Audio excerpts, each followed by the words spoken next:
ultimately it's kufr. So the Eastern Bloc looks different from the Western Bloc. It's still kufr. Now, if we study kufr, and it's an important study because Allah spends a good deal, tells us, not stuff that Allah does not spend, but tells us in the Quran, much of the Quran is in explaining kufr so that we can understand it.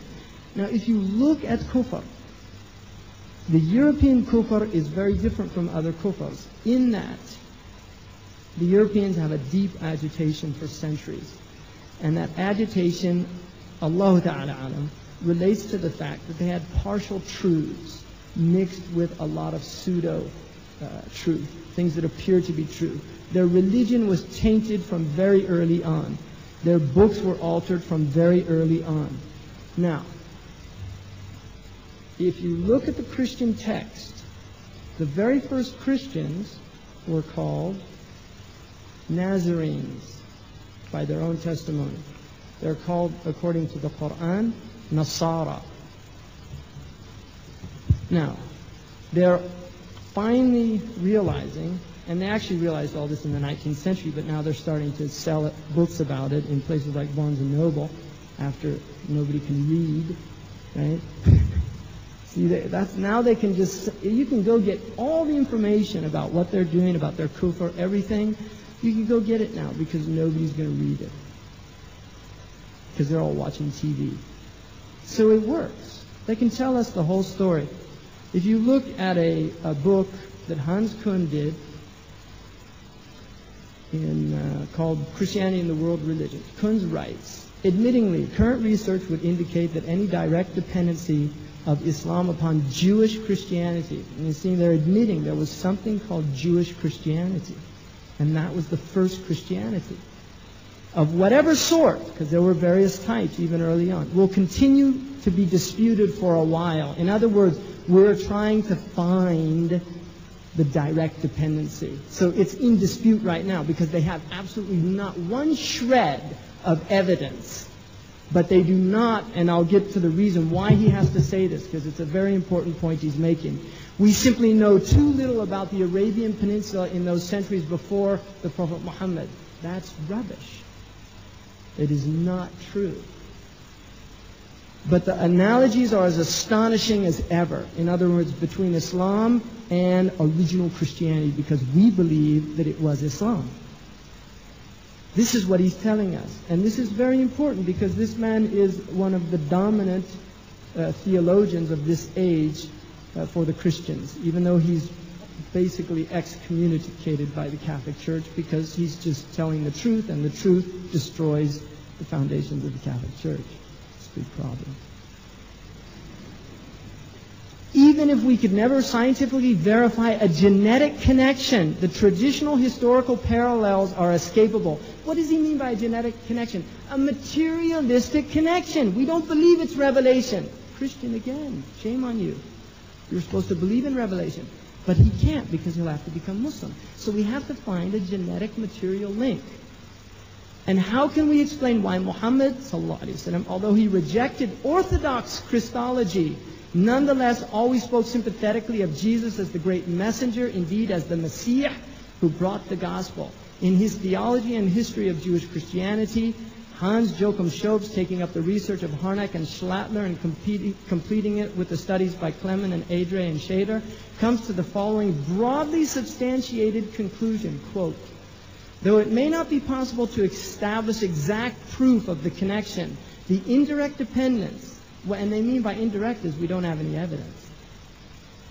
The indirect dependence of Muhammad on sectarian Jewish Christianity is beyond any doubt. In other words, we can see it very clear that the Quran is articulating the Christianity that our own historical research is coming to realize was the original Christianity, and that is the Christianity that the Quran is saying is the Christianity that the Muslims believe in. This leaves us with a paradox of truly world historical dimensions. And when kuffar use the word paradox, it means we can't explain it materialistically.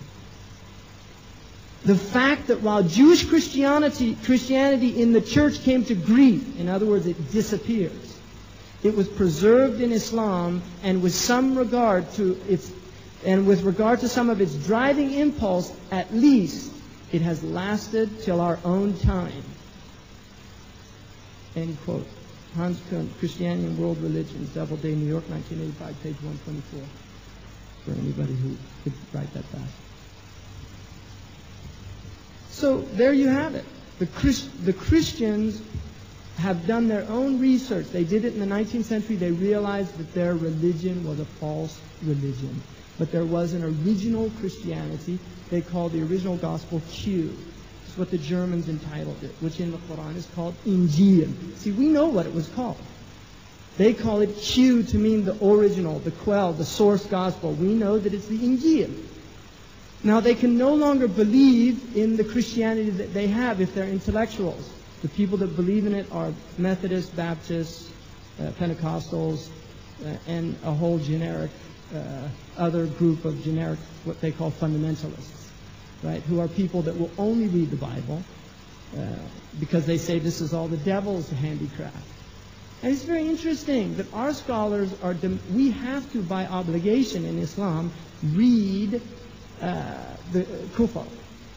The scholars, there's a Fard Kifaya, which is Radd al-Shubuhat, which necessitates that our scholars look at what they are saying against Islam and refute it and show that it's false. They can't do this. They can't refute any of this historical research. They say it's the devil. And they're all devils just pointing fingers at each other in the end of the day. But, I mean, that's what they do. So the Christians have this problem, and it lasts for centuries, and they split.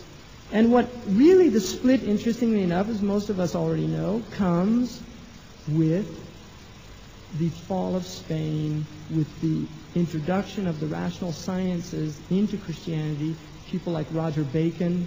Roger Bacon was teaching in England in a robe and turban. He spoke Arabic. He was accused of being an infidel. He was a monk, had heavy influence. He said we have to learn from the Arabs. And then you have Albertus Magnus reintroducing Aristotelian teachings into the church through the commentaries of Ibn Rushd, Averroes, which now somebody showed me on the way over, the Life magazine, putting Ibn Rushd up there as one of the most important characters of the last 2,000 years, because they're recognizing it now, and they've translated all his books now, Butterworth and these people at Princeton, I think. They know. They're finally admitting it. That stuff was in Latin for centuries, and now they're admitting that this man had a massive impact. Now, Ibn Rushd, rahimahullah, who was a scholar of extraordinary depth and profundity nonetheless, he was basically, if we look at his fiqh writings, which are Maliki and are actually considerable, and they're substantiated writings. In other words, the Maliki scholars use him as a source. But his philosophical writings are rationalist. And he was attempting to join rationalism with revelation, which is very, very difficult. And if anybody did it, the Muslims came close, but there's still massive problems and gaps that will continue to be there. That what happened is that they began to read these people. Ibn Rushd is one of them. Ibn Sina is another. Al-Ghazali. And you can look the Arab influence of European civilization. It's better to use Muslim, but they always use Arab. Many of them were Persians. And you can see passages side by side that are absolutely identical between, you look at Imam al-Ghazali's writings and then St. Thomas Aquinas, put them side by side. He was well before St. Thomas Aquinas. It's almost a direct translation. And they were not quoting their sources. So this happened. They had massive influence by the Muslims. What that did, when they took the intellectual, scholastic teachings of Islam, removed from the pure revelatory source that maintained those teachings within a framework, not a framework, really it is reality itself. And so the Muslims did not go astray because of that. They abandoned the true understanding of the world, which is through Tawheed, and they took this teaching, which was the intellectual and rational sciences of the Muslims, and it began to go diametrically in opposition to their own